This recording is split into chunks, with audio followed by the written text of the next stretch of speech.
Assalomu alaykum to'rdagi barliq roman anglag'uchi do'stlar. Biz Abdumid Xo'ja Abdullah Qaraqash yozgan Zulmatlik tuproq romanini o'qib, oldingi qismda Turkman xonadonligining Ruslarning tumir topini ostida qilib ilmlik, bilimlik kishilarning va boylarning qasdga uchrayotganligi, Malika Kunchijakning homildor ekanligini o'qib o'tdik. Endi davomini o'qiymiz. Yavuzbek Malikaning bu javobidan olamcha xushal bo'ldi. Әтісі әттегенде Yavuzbek yana safarga atlandi. Lekin bu qitim uning ko'ngli nemishqidir bir xil xushal emas edi. Malikiningmi uningdan ayrılg'usi yo'qdek qiladi. Lekin u tog'dan tushib, lozimatliklarni achiqmasa bo'lmaydi. Yavuzbek ular bilan xo'shishib chig'ir yo'ldan tushayotganda, Malikining ko'nglini bir xil vahima qoplab oldi. U o'zining tug'utidan ansirab qoldimi yoki tog' yo'lining xatiridan ansirab qoldimi, ish qilib Yavuzbekni qayta ko'rolmaydigandek bir xil sezimga kelib qoldi. Uning shu topda Yavuzbek bilan toza bir quchoqlashib xo'shlashib olg'isi keldi. Shunglashqa u yiroqlab ketgan Yavuzbek bilan yana bir qitim ko'rishib olish uchun uyning yenidagi suv ilib chiqadigan chig'ir yo'ldan tasda mingib tushib ketdi. İnik ana uning maqsadini tushunib, ko'ziga issiq yosh olg'inicha uning keynidan agishib tushdi. Chig'ir yo'lda otliq tushayotgan Yavuzbek eg'ir xiyolning ta'sirida etining to'xtab qolganligini sezmadi. U nima bo'lganligini bilish uchun beshini ko'tarib qarab edi, oldida Malika yig'lamsirab turibdi. Yavuzbek otdan darhol sakrab tushib, Malikaning oldiga berib uni chin quchoqlab oldi. Malika ko'zidan taramlab oqqan yoshni Yavuzbekka ko'rsatmay, olqini bilan surtib zo'rg'a kulimsiradi. Yavuzbek shu an bo'yindagi otasi bergan tumarni yeshib elib, Malikaning bo'yniga isib qo'yib ulug' Allohning hamma ishni oson qildiganligini, Alloh xolisa necha kunga qolmayla yana qaytib chiqadiganligini aytib, Malikaga tasalli berdi. Shunda qilib Yavuzbek bir ko'zi Malikada qolgan holda uning bilan xo'shlashdi. Ular bu xo'shishishning o'zlarining hayotidagi eng ta'sirlik, shundaqla eng oxirgi qitimli xo'shishish ekanligini zodila bilmaydi. O'tgan qitim Yavuzbek tog' to'radan oziq-to'lik setib olg'ili tushganda, o'zining kona cho'pqiti bo'lgan zargar ustamga bir dona yeshil yoqut bergan edi. Bu zargar usta gerçi göher üncilerini anca tunup ketmisimu, lekin bundaq çoğunluqdaki yeşil göherning hesapsız pulga yaraydiganligini paraz qılalaydı. Şoňa u ädisi dokunini taqap, bu göherni taza pul qilish uchun xandonlikning o'z vaqtidagi paytaxti bo'lgan eng cho'ng shahri Ostona shahriga qarab yo'l oldi. Chunki cho'ng shaharga dangliq javohir purushlarla bu malning qadrini bilatdi ham uning qiymatida pul chiqara oladi. Zargar usta shaharga yetib kelgandan keyin avat rasidagi o'ziga tunish bo'lgan cho'ng bir yig'ib saqlag'uchining do'koniga oldirib kirib keldi.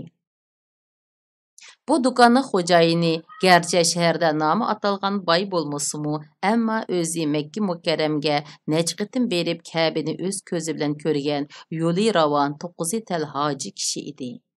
U o'z do'koniga jiddiy kirgan bu yiroq sahroliq koni mehmonini ko'rib, uning nima maqsadda kelganligini pamladi-da, uni udul orqa hovliga boshladi. Birdamlik salom soatdan keyin zargar usta o'zi eg'iz ochdi. Hacı aka, yaqında qulumga tepilg'usiz bir tal göher tushuvidi. Ko'nglim yanala silini tartib, udul yanlariga akilishim, dedi. Zargar xufsallik bilan kulgunicha qo'ldagi kichik yog'liqqa o'ralgan molni hoji kishiga sunib. Yaxshi qipsiz, do'stlik deganni mana mushundaq chaqda yetkizgulik.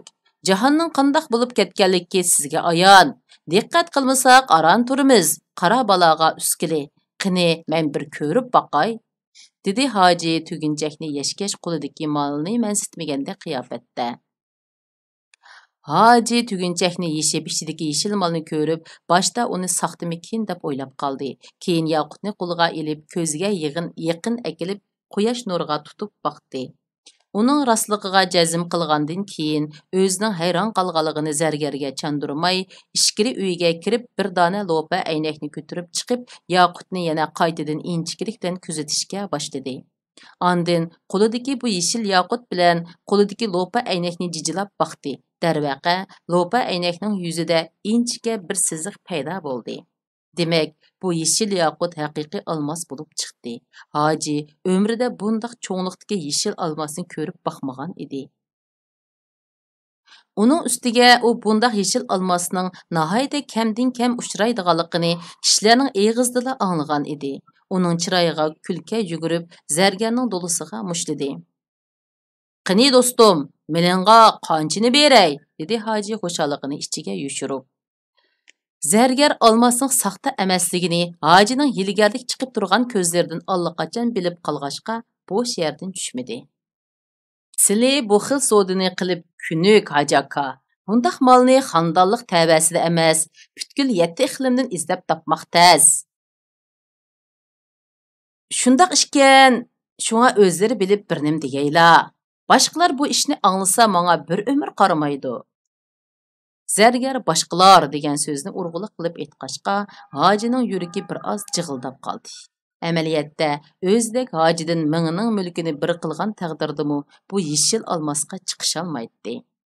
Hojining turib qalisiga bir xiyol keldida, u darhol zargarni uyda birdam o'ltirib turishni, o'zining yenidagi naq pulni boshqa bir do'stiga berib turganligini, shunga bu go'harni uningga ko'rsatib turib, pulni hozirda akilib berdiganligini jikilab uydan chiqib ketdi. Hoji nihoyatda aldirash shahrining markazidagi ilgirki xonliq o'rnining oldiga kelib to'xtadi. O'rda darvozasi oldida rus askarlari postda turayotgan bo'lib, rus hokimiyatining harbiy bosh qo'mondoni mushi yerni ish bajarish o'rni qilib olgan edi. Hoji xushamat bilan qurolliq postga yanchuqidagi purlashib ketgan bir varaq qog'ozni ilib ko'rsatdi. Ular uni o'rniga kirgizibdi. Hoji qadamini teziltib udul bosh general turishliq qasrning oldiga kelib to'xtadi va eshik tuyida turgan qarovulga o'zining bosh generalni muhim ish bilan izlab kelganligini aytdi. Qarovul uning ismini so'rab olib qasrga kirib ketib, hayal o'tmay chiqib uningga yo'l boshlab, uni general turishliq uyga boshlab kirdi. Xamsimiz kelgan general xizmat ustida bosh cho'kirib ishlayotgan bo'lib, uy ichi kuchlik vodka puruqiga to'lib ketgan edi. Hoji generalga kuchuklanib salom qildi. General uni xo'sh yoqmagandek kutib oldi. "General janoblari, o'zlarini izlab kelishimda qo'limga bir tal go'har tushdi. O'zlarining menga qilib kelgan atadorchiliklarini, shundaqla o'zlarining yaxshi mol tushsa menga oldin akilib ko'rsat degan so'zlarini esimda tutib, buni oldilariga keldim.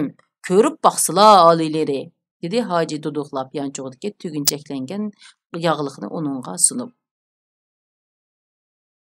General Türkmen tilini bu xandonlikqa kirmasdan necha yil oldida yuqorining planiga asosan pishiq o'rgangan bo'lg'achqa, turkmanchini bemalol so'zlayalaydi. Generalga hojining bu xabari alohida bilinib, o'rnidan darhol turib tugunchakni qo'liga ilib yashdi. U yeşil almasni ko'rib o'z ko'ziga ishonolmayli qoldi. U almasni qo'lida tutqunicha deriza tuyiga akilib quyosh nuriga tutib baqdi. Ondan xushalliqda qiliq topolmay hojini berib quchoqlab uni tabrikladi. "Yaraysiz hoji, mana endi mening do'stimdek ish qilindingiz.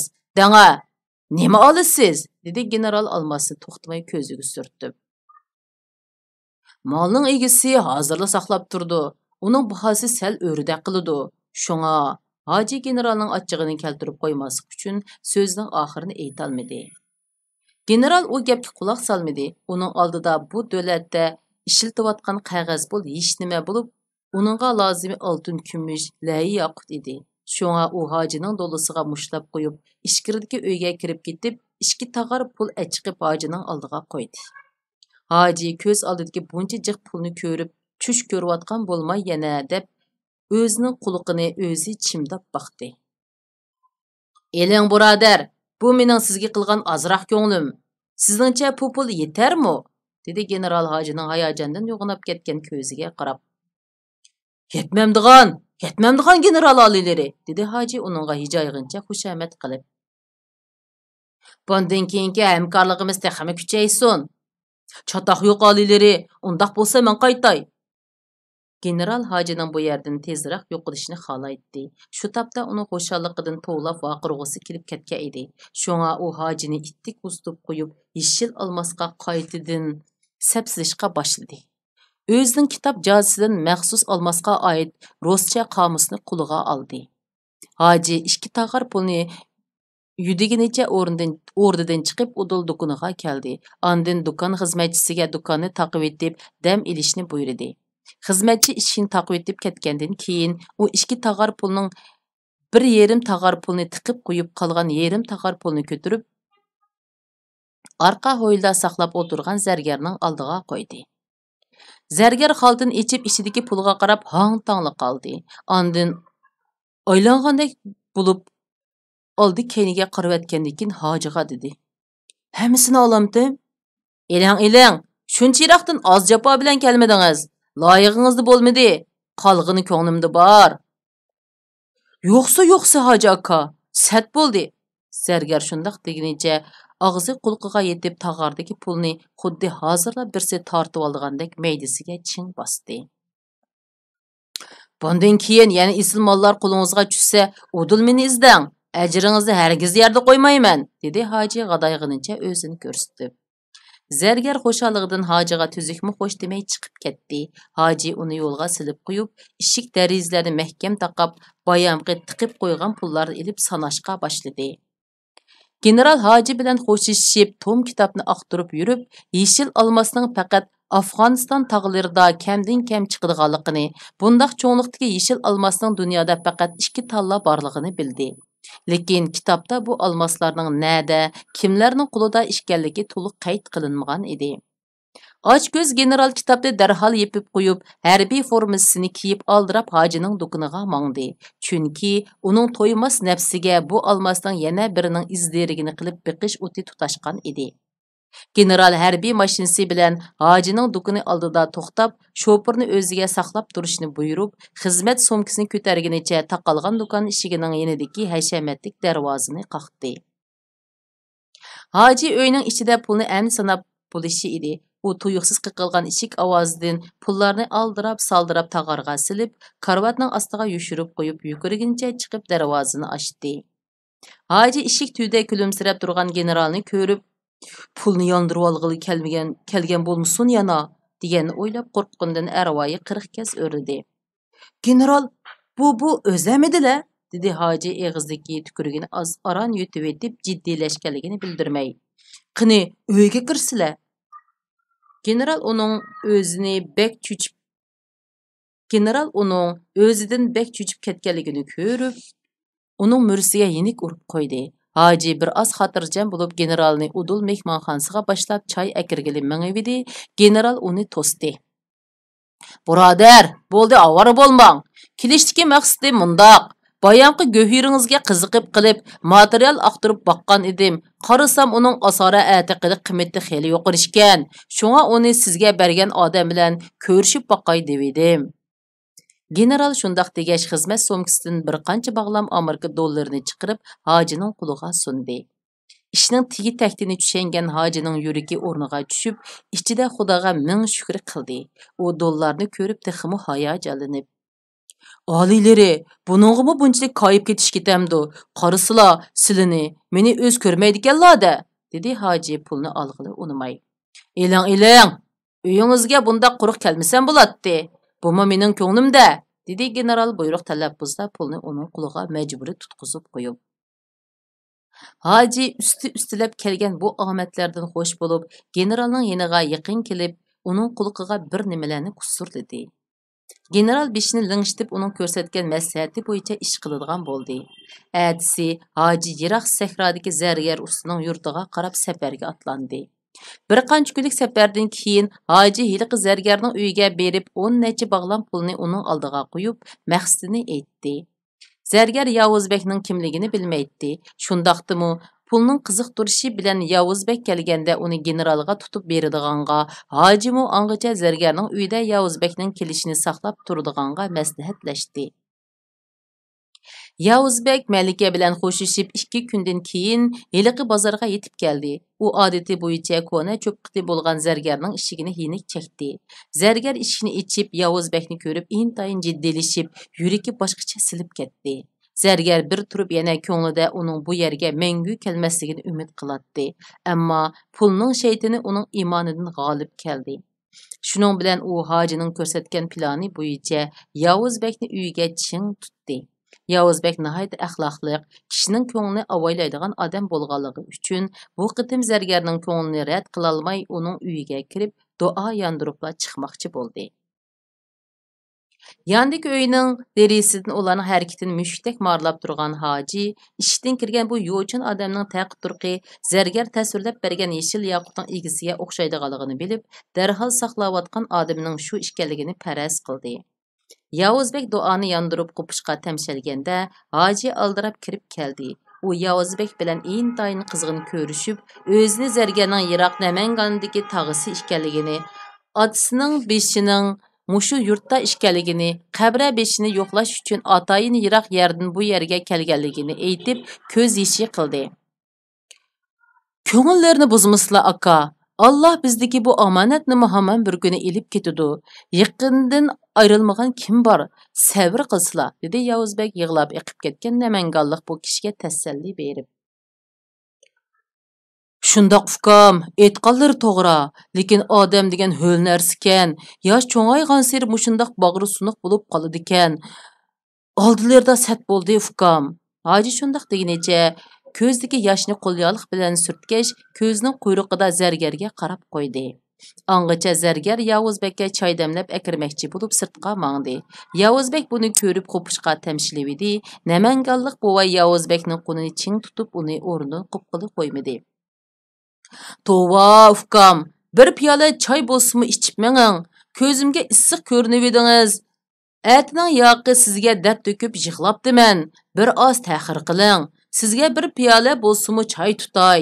Namanganlik kishi o'rnidan turib, oshxona uyga chiqayotgan zargarga ullik to'ldi. Voy ukam, avu darizga ilib qo'ygan bog'chida Namanganning do'rliq chiyi bor edi. Mehmonga shuni bir damlab ochiqqina, to'xtig'ina bo'lmasa o'zimni chiqay.